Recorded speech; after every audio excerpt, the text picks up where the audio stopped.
একটা নিঃশব্দ সম্পর্ক যখন বিষাক্ত হয়ে ওঠে, যেখানে ভালোবাসার বাতাসে মিশে যায় প্রতিশোধের গন্ধ, ঠিক সেখান থেকেই শুরু হয় বাতাসে গুনগুন, প্রেম, প্রতারণা আর মানসিক টানাপোড়েনের এক জটিল ছায়া। এ গল্পে আছে এমন মোচড় যা তোমার মনকে নাড়িয়ে দিবে। আসো, এবার আমরা পুরো সিরিজটি একসাথে জানি, একদম প্রথম থেকে শেষ পর্যন্ত।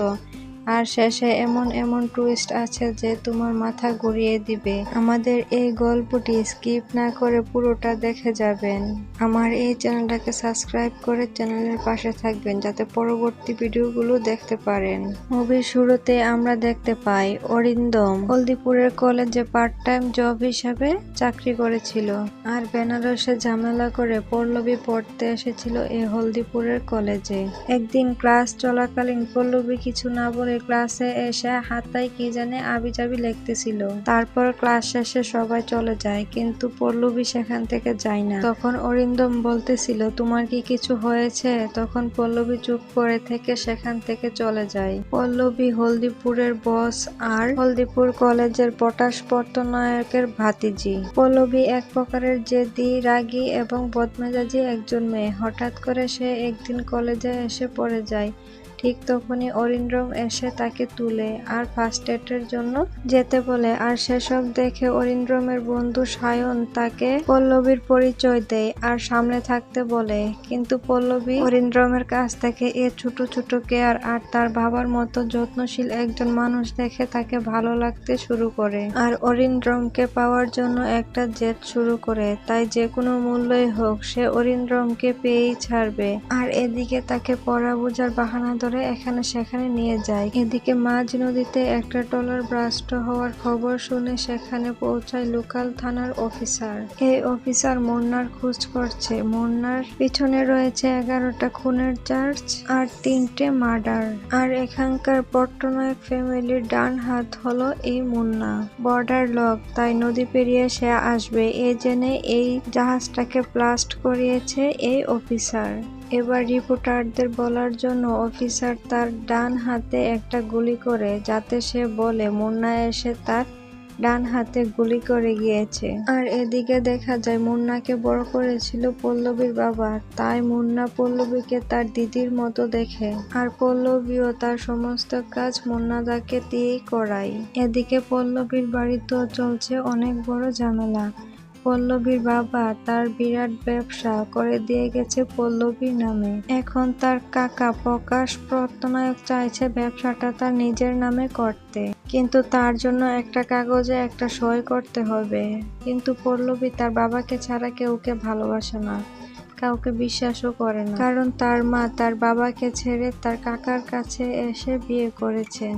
তাই তার মাকে আর কাকাকে কেউকে বিশ্বাস করে না। ও মিথিলাকে কল করে বলছিল রান্না করছিল, কিন্তু ঠিক সেই সময় পল্লবী চলে আসে। তোমার সাথে আমার কথা আছে, তুমি বাইরে আসো। এরকম একটা নোংরা কোয়ার্টারে তুমি থাকবে না, তুমি আমাদের গেস্ট হাউসেই থাকবে। কিন্তু অরিন্দম এখানে রাজি হয়নি। তাই সে পরের দিন তার প্রিন্সিপালকে দিয়ে তার কোয়ার্টার পল্লবীর বাড়িতে দেয়। এরপর উনি শনিবার আর রবিবার অরিন্দমকে ওপেন ইউনিভার্সিটি হিস্ট্রির ক্লাসটা নিতে বলে। কিন্তু অরিন্দম বলে, ও 2 দিন তো আমি বাড়িতে যাই, আমি এটা কিভাবে করব? কিন্তু অরিন্দম তখনই বুঝতে পারে এটা পল্লবীর কাজ। পল্লবী তার কাকাকে দিয়ে এসব করিয়েছে, সে আর বুঝতে দেরি করেনি। অরিন্দমের পল্লবীর প্রতি কোনো ফিলিংস নেই, কারণ মিথিলাকে সে অনেক ভালোবাসে। কিন্তু অরিন্দম যদি প্রিন্সিপালকে কিছু বলে তাহলে তাকে কলেজ থেকে বের করে দেওয়া হবে, আর সেই ক্ষমতা রাখে পল্লবী। আর এদিকে মিথিলাকে কিছুই বলতে পারতেছে না অরিন্দম। মিথিলার সাথে যখনই কথা বলতে গেছে তখনই পল্লবী সামনে চলে আসে, আর ঠিক তখনই সে কলটা কেটে দেয়। পল্লবী তখন বলে, তুমি কাকে কল করতেছিলে অরিন্দম? আর এখানে আপনাদেরকে একটু জানিয়ে রাখি, পল্লবী অরিন্দমকে স্যার বলে না, সে একদম ডিরেক্ট তার নাম ধরেই বলে। আজ অরিন্দম অনেক রেগে ছিল পল্লবীর উপর, কারণ সে তার কলেজ থেকে এখানে ট্রান্সফার করিয়ে এনেছে। আর বলতেছিল, শোনো পল্লবী, আমি একজন সহজ সরল গ্রামের ছেলে, আমি মফস্বল গ্রামের একজন ছেলে। ছোটবেলা থেকেই আমরা জানি বড়লোকদের মনের সহালে যেসব কথা আমরা শুনে থাকি তা একদমই আবেগী এবং বাস্তবিক নয়। আমার মনের মাঝে যদি কিছু চলেও থাকে তাহলে তোমাদের মতো বড় লোকদের এটা বোঝা অনেক কঠিন। তাই তুমি এসব করা এখন বন্ধ করো। পল্লবীর বাড়িতে গেস্ট হাউসে পৌঁছলেই অরিন্দ্রমকে কল করে মিথিলা। অরিন্দ্রমের মা একজন ক্যান্সারের পেশেন্ট। সে এখন হসপিটালে ভর্তি আর তার শরীর স্বাস্থ্য এখন খুবই খারাপ। কল করে এই কথাটি বলেছে মিথিলা। পল্লবী আর অরিন্দ্রমকে একসাথে দেখেই তাদের মা রুমা আর প্রকাশ পটনায়ক বলে উঠল, নতুন খেলার পুতুল পেয়েছে আমাদের মামনি। একদিন পল্লবী অরিন্দ্রমকে একটি নদীর পাশে নিয়ে আসে আর বলে, আমার বাবা ছোটবেলায় আমাকে এখানে নিয়ে আসতো, আমি তোমাকেও এখানে নিয়ে এসেছি। আর আমার বাবা এখানে যাকে নিয়ে আসতো না কেন সেই দেখতাম একদিন মরে যেত, কিন্তু তুমি মরবে না, তুমি আমার পাশে চিরজীবন থাকবে বলো। এ কথা বলে অরিন্দ্রমকে কিস করলো পল্লবী। আর অরিন্দ্রম জানে যে সে ভুল করতেছে, তার কিছুই করার নেই, এখন সে এই ফাঁদে পা দিয়ে ফেলেছে। অরিন্দ্রম তার বন্ধুকে এসে বলতেছে, পল্লবী তো আমার প্রেমে পড়ে গেছে, কিন্তু আমি তো এটা চাইনি। আমি চেয়েছিলাম পার্ট টাইম একটা জব করতে, সে তো ছিল চেয়ারম্যানের ভাইজি, তাই আমি ভেবেছিলাম হয়তো চাকরিটা পেয়ে যাব, কিন্তু আমি এখন কিসের মধ্যে ফেঁসে গিয়েছি। এখন আমি মিথিলাকে কি বলবো? ওদিকে প্রকাশ পটনায়ক অফিসারকে বাড়িতে ডেকে এনে বলে, কার অনুমতিতে সেদিন জাহাজটাকে আপনি ব্লাস্ট করিয়েছিলেন? অফিসারকে এই ইনফরমেশনটা দিয়েছিল কাউন্সিলর শাওন। উনি দু কাঁধেই বন্দুক রেখে খেলে। আসলে সুনীল বাবু পল্লবীর বাবার একজন কাছের বন্ধু ছিল, তাই তার নাম বলেনি পুলিশ অফিসার। তখন অফিসার বলে ওঠে, ট্রলারে করে বোতলগুলো ওই দিন পাঠাচ্ছিলেন কোথায়? আপনার ভাইজিকে বলে দিয়েন মুন্নাকে আমার কাছে পাঠিয়ে দিতে, আর নয়তো এর ফলাফল ভালো হবে না। এদিকে পল্লবী কোথাও খুঁজে পাচ্ছিল না অরিন্দ্রমকে, তাই তার পোষা গুন্ডাদেরকে নিয়ে চলে এসেছে তার বন্ধু সায়নের কাছে। দেখা যায় অরিন্দ্রম ওইখানে তার বাড়িতে গিয়েছে আর তার বন্ধু কল দিয়েছে। সে বলতেছে যে অরিন্দ্রম কোথায়, আর অরিন্দ্রম বলতেছে আমার মা অনেক অসুস্থ, হসপিটালে ভর্তি, আমি তাই তার কাছে এসেছি। আর সে বলে ফোনটা রেখে দেই। আর তখন অরিন্দ্রম বুঝতেই পারে না তার সব কথা পল্লবী শুনতেছে। তখনই সে মিথিলার কথা শুনতে পায় আর পল্লবী তখন বলে, কে এই মিথিলা? তখন সে বলে হয়তো তার কোনো রিলেটিভ হবে। এদিকে মিথিলাকেও সে কিছু বলতে পারতেছিল না। অপর দিকে দেখা যায় মিথিলা তার ঘরে এসে সবকিছু খুঁজতেছে, তার মধ্যে তাদের বিয়ের ছবি খুঁজে পায়। আর এটা দেখে সে সঙ্গে সঙ্গে চলে যায় তার বাড়িতে আর এসে মন খারাপ করে বসে থাকে। হঠাৎ রাত্রে অরিন্দ্রমের কাছে কল আসে আর বলে যে আপনার মায়ের কেমো এখানে দেওয়া হবে না। অরিন্দ্রম রেগে মেগে বললেন, এগুলো কি কোনো মজা হচ্ছে নাকি? তখন মিথিলা বলে, তুমি থামো। তখনই অরিন্দ্রমের সামনে মুন্না এলো। আর অরিন্দ্রম মুন্নাকে আগেও একবার দেখেছিল, যখন কোয়ার্টারের সামনে তার বেড নেওয়া হচ্ছিল। আর তখনই সে বুঝতে দেরি করেনি এটি যে পল্লবীর কাজ, আর সে সঙ্গে সঙ্গে পল্লবীকে কল করে। তারপর পল্লবী বলে, তুমি আমার কল ধরতেছ না কেন? আমি তোমাকে এতগুলো কল দিয়েছি। পরদিন সকালে দেখা যায় হসপিটালের সকল বিল দেওয়া হয়ে গিয়েছে, কিন্তু অরিন্দ্রম আর মিথিলা বলতেছিল কে এ বিল দিয়েছে। তখন কাউন্টারে থাকা লোকটি বলতেছে যে উনি আপনাদের সকল পেমেন্ট দিয়েছে। তখনই দেখা যায় পল্লবী তার মাকে নিয়ে আসতেছে। তখন মিথিলা অরিন্দ্রমকে বলে, কে সে?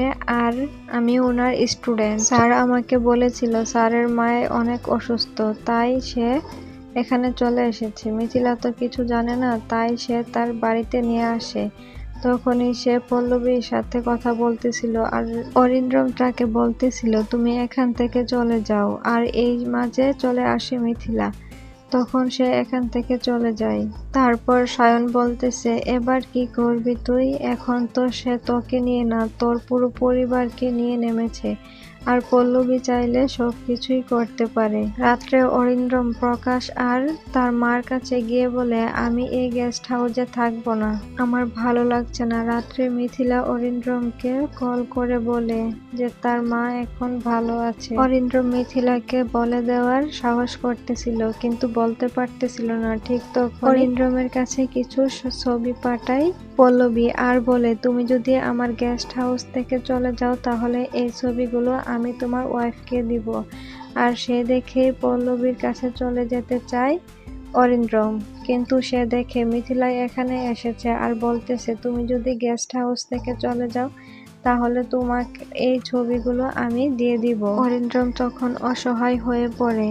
আর অনেক রাত হয়ে গেল। পল্লবী যখন দেখলো অরিন্দ্রম তার বাসায় ফিরল না, তখনই সে তার ওয়াইফকে এই পিকগুলো দিয়ে দেয়। আর এগুলো দেখে সে কান্নায় ভেঙে পড়ে। আর সে ছিল প্রেগনেন্ট। এই খুশির খবরটাও সে তাকে দিতে পারলো না। এই নিয়ে তার মনে অনেক কষ্ট। পরের দিনই অরিন্দ্রমের কাছে চলে আসে মিথিলা। সেখানে সায়নও ছিল। তখনই সে ফটোগুলো দেখিয়ে বলে, এগুলো কি? তখন সে কিছুই বলতে পারতেছিল না। তখনই সায়ন বলে, আরে এগুলো তো কলেজে পিকনিকে যাওয়ার সময়ের পিক, তুমি এ নিয়ে কিছু চিন্তা করো না। অরিন্দ্রম তো এখন ক্লাসে সবার ক্রাশ। তাই এই কথা শুনে একটু শান্ত হলো মিথিলা আর তাকে শক্ত করে জড়িয়ে ধরলো। এদিকে মুন্না পল্লবীকে কল দিয়ে বলেছে যে মিথিলা এসেছে অরিন্দ্রমের কাছে। আর এই কথা শুনে পল্লবী তার বাইকে নিয়ে ছাদের একটি কর্নারে গিয়েছে আর তাকে ভিডিও করে দেখাচ্ছে, তুমি যদি এক্ষুনি আমার কাছে না আসো তাহলে আমি এই ছাদ থেকে লাফ দিব আর সেটা ভিডিও করে রেখে যাব। তখনই সে ভিডিও দেখে অরিন্দ্রম পাগলের মতো ছুটে আসতেছে আর তার বাড়িতেও গিয়ে তার খোঁজ নিয়েছে, কিন্তু মিথিলা উঠে দেখে মাঝরাতে অরিন্দ্রম নেই। সে বের হয়ে গিয়েছে পল্লবীর খোঁজে। আর এটা দেখে মিথিলা রেগে সেখান থেকে বের হয়ে যায়। আর এদিকে অরিন্দ্রম পল্লবীকে কোথাও খুঁজে পাচ্ছে না। তখনই তার একটা কল আসে আর সে কলটা দিয়েছে তার বন্ধু। মিথিলা বাসা থেকে রেগে বের হয়ে গিয়েছে। আর এই কথা শুনে সে স্টেশনের দিকে যায় আর সেখানে গিয়ে দেখে তার লাস্ট ট্রেন ছেড়ে দিয়েছে। তাই সে পরের দিন আবার তার বাড়িতে যায় মিথিলার খোঁজ করতে, কিন্তু সে দেখে মিথিলা সেখানে নেই। মুন্না তখন পল্লবীকে বলল অরিন্দ্রম গ্রামের দিকে যাচ্ছে একটা বাইক করে। আর পল্লবী তখন বলে, তুমি পিছু নাও, আমি আসতেছি। পল্লবীর গাড়ির সামনে আসে কাউন্সিলর আর বলে, তোমার কাকা মুন্নাকে ধরিয়ে দিতে চায়। আর এদিকে মুন্না অরিন্দ্রমের উপর গান পয়েন্ট ধরে আছে। আর পল্লবী কল দিয়ে বলতেছে, তুমি আগে সেখান থেকে পালাও আর অরিন্দ্রমকে আমি দেখে নিব। সে বাড়িতে এসে দেখে মিথিলা সেখানে আসেনি। তাই সে সারা রাত কাটিয়ে সেখান থেকে চলে যায় আবার বাইকে করে। তখন সে দেখতে পায় পরের দিন একটা থানা থেকে কল এসেছে। আর সে হুম্মাদের মতো ছুটতে ছুটতে সে থানার দিকে যায়। আর সে সেখানে মিথিলাকে বসে থাকতে দেখে। আর সে তখন বলে, তুমি বিশ্বাস করো মিথিলা, আমি এসব একদমই করিনি। তখন মিথিলা বলে, তুমি চুপ করো, আমি এসব শুনতে চাই না। আর ঠিক সে সময় পল্লবী কল করে অরিন্দ্রমকে আর সেটা মিথিলা দেখতে পায়। তারপর সে বাড়িতে গিয়ে দরজা বন্ধ করে দেয়। তখন সে অরিন্দ্রম পল্লবীকে বলে, তুমি কি চাও? তুমি তো জানো তোমার সেই বাড়া গুন্ডা আমাকে গান পয়েন্টে রেখেছিল, কিন্তু আমি তখনই ভয় পাইনি। কিন্তু সে তখনই বলে, তোমার সে বন্ধু আমার কাছে আছে, তুমি যদি তাকে বাঁচাতে চাও তাহলে তুমি এক্ষুনি আসো। আর এই কথা শুনে ছুটতে ছুটতে চলে আসে অরিন্দ্রম আর দেখে তাকে এখান থেকে উদ্ধার করে নিয়ে যায়। এবার পল্লবী একজন উকিলের কাছে নিয়ে আসে অরিন্দ্রমকে তাদের ডিভোর্সের জন্য, কিন্তু অরিন্দ্রম মিথিলাকে অনেক ভালোবাসে, সে ডিভোর্স দিতে চাচ্ছিল না। এদিকে প্রকাশপ্রাপ্ত নায়ক অফিসারকে মাঝ নদীতে ডেকে এনে বলে, আমি আপনাকে আরেকটা গোল্ড মেডেল দিব। তখন সে বলল, পল্লবী এক্সপোর্ট ইম্পোর্ট এর ফ্রি হ্যান্ড আর টোটাল ক্লিয়ারেন্স। আপনার পল্লবী পল্লবীকে শেষ করে দিতে হবে। অফিসার বলল, আমার মুন্নাকে চাই। আর সে বলল, আমি কান ধরে টানবো আর আপনি পুরো মাথাটাকেই নিয়ে নেবেন। আর যাকে যাকে এখানে প্ল্যান করছি তাদের মাথায় রেখে বন্দুক চালাবো। আপনি এই কথা কাউকে বলতে পারবেন না, এমনকি রুমাও না। পল্লবী অরিন্দ্রমের কথাগুলো তার বন্ধুদেরকে জানিয়েছে। তখন তার বন্ধুগুলো এসে বলতেছে যে তোদের দুজনকে অনেক মানিয়েছে। ঠিক সে সময় তার গালে একটা চড় কষে দেয় অরিন্দ্রম, আর সে দেখে তার বন্ধুরা সেখান থেকে পালিয়ে যায়। এদিকে পল্লবীর গায়ে হাত তুলেছে দেখে প্রকাশ রুনার কাছে এসে নাটক করে বলতেছে, আমি এসব মানব না, আমার মেয়েকে কেউ মারতে পারবে না। রুমা বলল, ওই ছেলেটাকে পল্লবী ভালোবাসে। সে বলে, ভালোবাসলেই যে তাকে শাস্তি দিতে নেই এটা তোমাকে কে বলেছে? তারপর পল্লবী গেল মিথিলার সাথে দেখা করতে। মিথিলা তখন তার প্রেগন্যান্সির রিপোর্ট নিয়ে বাড়ি যাচ্ছিল। পল্লবী মিথিলাকে বলল, তুমি আমার কল ধরছো না কেন? মিথিলা তখন বলে, তুমি তো অরিন্দ্রমকে অনেক ভালোবাসো তাই না? পল্লবী বলল, হ্যাঁ, আমি ওকে অনেক ভালোবাসি। ও যদি আমার লাইফে না আসতো তাহলে আমি বুঝতামই না ভালোবাসা কি। এটা সে মিথিলাকে বলেছে, আর এদিকে অরিন্দ্রমকেও ভয়েস করে পাঠিয়েছে এই কথাগুলো। আর এগুলো শুনে অরিন্দ্রম একটা নদীর মাঝখানে এসে দাঁড়িয়ে আছে। তখন পল্লবীর লোকেরা দাঁড়িয়ে দাঁড়িয়ে অরিন্দ্রমকে দেখতেছিল আর পাহারা দিচ্ছিল। তখন সে বলে, তুমি ওইখানে থাকো, আমি আসতেছি। তখনই মিথিলাকে দেখানো হয় একটা বিউটি পার্লারে। সে বলে, আমার কিসের কমতি আছে? আমি তো একটু স্মার্ট না, এই জন্য কি সে আমাকে ভালোবাসবে না? এদিকে অরিন্দ্রম পল্লবীকে দেখে সঙ্গে সঙ্গে নদীতে ঝাঁপ দিয়েছিল। সে আবার সাঁতার জানে না। তখন নদীতে ঝাঁপ দিয়ে তাকে বাঁচিয়ে নিয়ে আনে। কেন? আমি মরে গেলেই তো সবকিছু শেষ হয়ে যেত।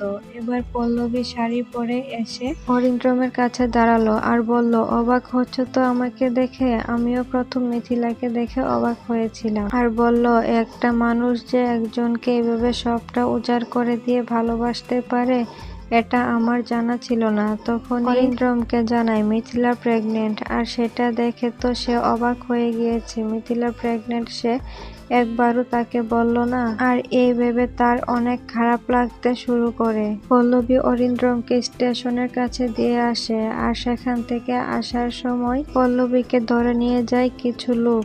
অন্যদিকে অরিন্দ্রম বাসায় ফিরলে সে দেখে মিথিলার ডাক্তারের কল এসেছে। আর সে বলে, আপনি কি জানেন আপনার বাচ্চার অ্যাবর্শন করতে এসেছে মিথিলা? ওর কথাবার্তা শুনে মনে হলো আপনি কিছু জানেন না, তাই আপনাকে জানালাম। ডাক্তারের সকল কথা শুনে অরিন্দ্রম সাথে সাথে গেল মিথিলাকে সেখান থেকে আনতে। তখন মিথিলা বলল, কে বলেছে তোমাকে এই ব্যাপারটা? পল্লবী। তখন অরিন্দ্রম বলল, আসলে তুমি এই ব্যাপারটা যেভাবে দেখছো আসলে সেটা নয়। তখন সে বলল, আমাকে কিছুটা সময় দাও আর সবটা শোনো মিথিলা। বাড়িতে এসে অরিন্দ্রম মিথিলাকে সবটা খুলে বলল। আর ঠিক তখনই একটা আননোন নাম্বার থেকে কল এসেছে, একটা ভিডিও পাঠিয়েছি, তুমি সেটা দেখে নাও। আর ঠিক সে সময় দেখে পল্লবীকে বেঁধে রাখা হয়েছে। মিথিলাও সেই ভিডিওটা দেখে। এদিকে এই ভিডিওটা মুন্নাকেও পাঠানো হয়েছে। পল্লবীর কাকা পুলিশকে ডেকে এনে বলে, বডিটা কোথায় রাখতে হবে সেটা তো আপনি জানেন। আসলে এই সবটা কাজই করতেছিল পল্লবীর কাকা। মুন্না তখন বুঝতে পারে পল্লবীকে কোথায় রাখা হয়েছে, তাই সে তখন সেখানে যায়। এদিকে মিথিলা তখন বলে, এবার কি করবে তুমি? তখনই পল্লবীর কাকা অরিন্দ্রমকে কল দেয়, আর সে বুঝতে পারে যে তাকে ফাঁসানো হচ্ছে। এবার অরিন্দ্রম মিথিলাকে বলল, আমাদের পালাতে হবে মিথিলা। মিথিলা বলল, আমরা কোথায় যাব? আমরা যেখানেই যাই না কেন তারা আমাদেরকে খুঁজে বের করে ফেলবে। এর থেকে ভালো তুমি আমার একটা কথা শোনো।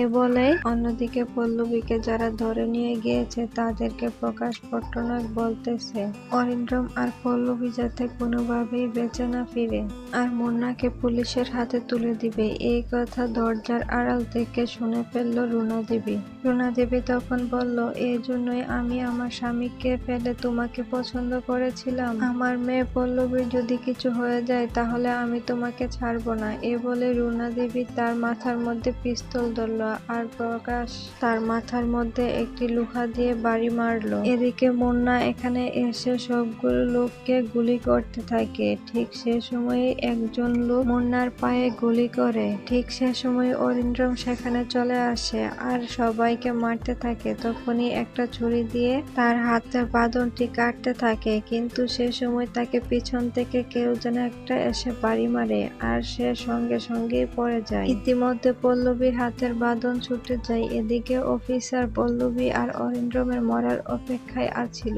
তখনই একটা লোক পল্লবীকে এসে গুলি করে, তখন সে সেখানে মারা যায়। রক্তে চারিদিক ভেসে যাচ্ছিল, আর সে সময় পুলিশ এসে মুন্নাকে আর বাকি লোকদেরকে নিয়ে যাচ্ছিল।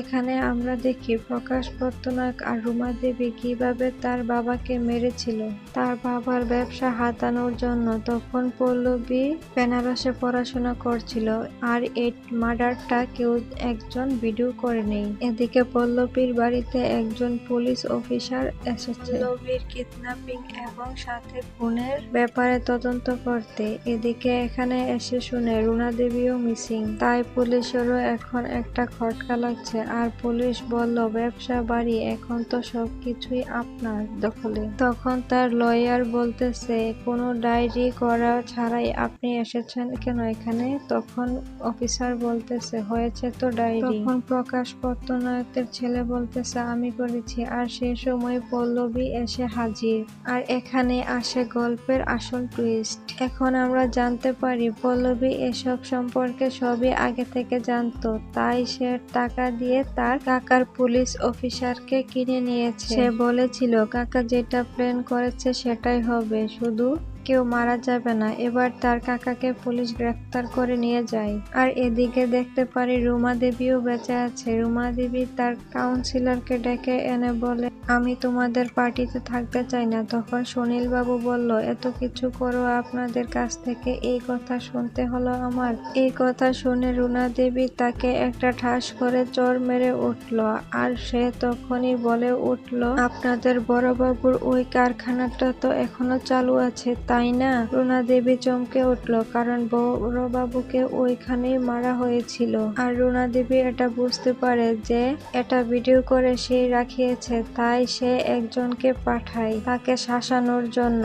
এবার চলে আসি কাহিনীর আরেকটা টুইস্টে। ওই দিন যখন অরিন্দ্র মিথিলাকে বলেছিল তারা পালাবে, তখনই মিথিলা বলেছিল, আগে একটা আমার কথা শুনো, আমরা 6 মাসের সেপারেশন হব, কিন্তু পল্লবীকে কেউ কিছু জানাবো না। ডিভোর্সের পর আমি এখানে চলে যাব, তার কিছুদিন পর তুমিও আমার কাছে সেখানে চলে আসো, আর নয়তো তারা তোমাদেরকে ছাড়বে না। আর এই কথা শুনেই সেদিন পল্লবীকে বাঁচাতে যায় অরিন্দ্রম। আর এখন অরিন্দ্রম পল্লবীর সামনে একটা ডিভোর্স পেপার নিয়ে আসে, আর সে বলে, আমি রিয়েলাইজ করতে পেরেছি আমি আসলে তোমাকে ভালোবাসি। এই কথা সেও বিশ্বাস করেনি, আর তাকে বুকে জড়িয়ে ধরে। তার কিছুক্ষণ পরেই তার কাছে একটা ভিডিও আসে, আর সে দেখে সেখানে অরিন্দ্রম আর মিথিলা এক জায়গায় দেখা করতে যায়, আর তাদের ডিভোর্স হয়নি। সেই নাটকটি ধরে ফেলে পল্লবী এবার মুন্নাকে পাঠায় মিথিলার সেই ডাক্তারের কাছে। তখন ডাক্তার তাদেরকে জানায় মিথিলার সেই বাচ্চাটি অ্যাবর্শন করেনি। এদিকে মিথিলা আর অরিন্দ্রম পালানোর চেষ্টা করছিল। অন্যদিকে মিথিলা গেস্ট হাউস থেকে আর অরিন্দ্রম বাইক নিয়ে চলে আসে, আর এই ব্যাপারটি জানতে পারে পল্লবী তখন মুন্নাকে বলে, মিথিলাকে শেষ করে দাও। তাই মিথিলার গাড়ি অ্যাক্সিডেন্ট, তবে আজ সে কোমায়। কবে তার জ্ঞান ফিরবে একথা জানে না ডাক্তার, জানে না অরিন্দ্রম। আর অরিন্দ্রমের ভিতরে একটা প্রতিশোধের আগুন জ্বলছিল। সে বলেছিল, যে করেই হোক না কেন আমি এর বদলা নিবই। তখনই অরিন্দ্রমের কাছে আসে একটা ভিডিও, আর এটা ছিল পল্লবীর বাবার খুনের ভিডিওটা। এটা সে পল্লবীকে পাঠায়, কারণ জানে সে পল্লবীর সবচেয়ে দুর্বলতা তার বাবা। পল্লবী অনেক ভেঙে পড়ে। সে একা একা হাঁটতেছিল, আর কারোর সাথে কোনো কথা বলতেছিল না। সে ছাদের উপরে যায়, সেখান থেকে লাফ দিবে তাই। তখন সেখানে আসে অরিন্দ্রম, আর অরিন্দ্রম বলে, আমি তোমাকে ভালোবেসে ফেলেছি, আর মিথিলা বাঁচবে কিনা এটারও কোনো শিওর নাই। আমরা বাঁচলে একসাথে বাঁচবো, আর মরলে একসাথে মরবো। এই কথাগুলো অরিন্দ্রম বলছিল পল্লবীকে। তারপর তারা দুজন একসাথে সিদ্ধান্ত নেয় যে তারা এই ছাদ থেকে লাফ দিবে। তখনই তারা দুজন একসাথে হাত ধরে সামনের দিকে এগুতে থাকে, কিন্তু ছাদ থেকে পড়ে যায় পল্লবী। অরিন্দ্রম তার হাতটা ছেড়ে দেয় আর প্রতিশোধ নিয়ে নেয়। আর তার বুকে ভালোবাসার যে ঘৃণা জন্মেছিল সেটাকেও সে সেই সাথে মার্ডার করে ফেলে। আর তৃতীয় ব্যক্তির কারণে সবকিছু শেষ হয়।